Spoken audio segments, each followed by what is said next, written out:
What's up, YouTube? I've been getting a lot of questions lately on the start, the beginning, the months leading up to, and that first week on the job. Aspiring creatives, this one's for you.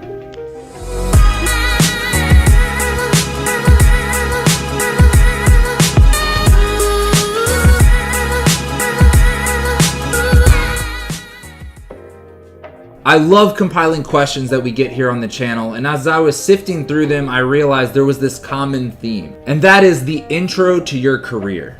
It's an exciting time. You figured out what you wanted to do for a living, and now it's time to go after it. So let's answer some of the questions you all had as it pertains to getting into this whole creative advertising thing. Our first viewer question is, I have the Adobe Creative Suite, now how can I start teaching myself graphic design?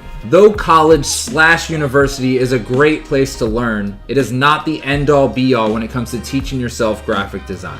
There are tons of resources out there that are relatively cheap or even free that can teach you everything that you need to know. First, I would start on an online introduction class, and you can do that through Skillshare or lynda.com. They have amazing tracks that go from beginner to intermediate to advanced, and you can basically go through that whole track and really dive deep into the main programs, Photoshop, Illustrator, InDesign, and there's tons of other courses too on just graphic design principles and other things that you might want to find out. These will absolutely give you the framework and the programs to make you feel more comfortable and confident in using them. Next is to just start making shit. Whether that's creating a logo for a company or a poster for your favorite movie, just continually using the programs is going to make you better. You get better from just doing, so do. And if you get tripped up, obviously YouTube is an amazing resource to get tons and tons of tutorials in anything specific that you're trying to do. And look, I remember the start. It's kind of intimidating, it's kind of scary. You're making things, but you know they're not the best that they could look, but you'll get better, your stuff will start looking more professional, and you'll start creating things that you're proud of. Best of luck. All right, so you learn the skills and you make a bunch of goods.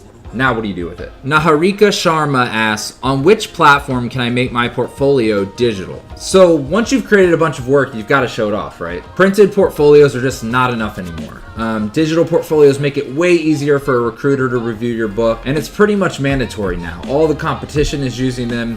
You might as well too. To make your online portfolio, you have a couple of options. One is to create a very custom WordPress site, or you can make things a lot easier and efficient by using Wix.com or Squarespace. There are many portfolio templates to choose from, and you can customize them to make them however you'd like. These do have an annual subscription fee, but the hosting is included and they are optimized perfectly for mobile. It has never been easier to create a website to showcase all of your work. And please do not use Behance to do so. Don't get lazy, create your own site. Once you learn the skills, you made this stuff, and you built a place to showcase it all, it's time to hit the agency world. So what will you need? Adex asked, I've used Windows as a graphic designer for 3 years. Do I have to buy a Mac to work in an ad agency? Most agencies do use Macs for graphic design. I know a few people who still use Windows, a lot of them being 3D artists, but chances are you will use a Mac. But do you need to buy one? Nah, probably not. Most agencies today provide you with all the equipment that you'll need. So when you start working at an agency, you will probably be provided a Mac to work with. The agency usually rents these out from another company so that when your machine gets a little too old, they switch you out with a new one. So other than getting your computer, what else can you expect? Davey the Crockett asked, what do you do in your first week as a creative? Oh, that first week.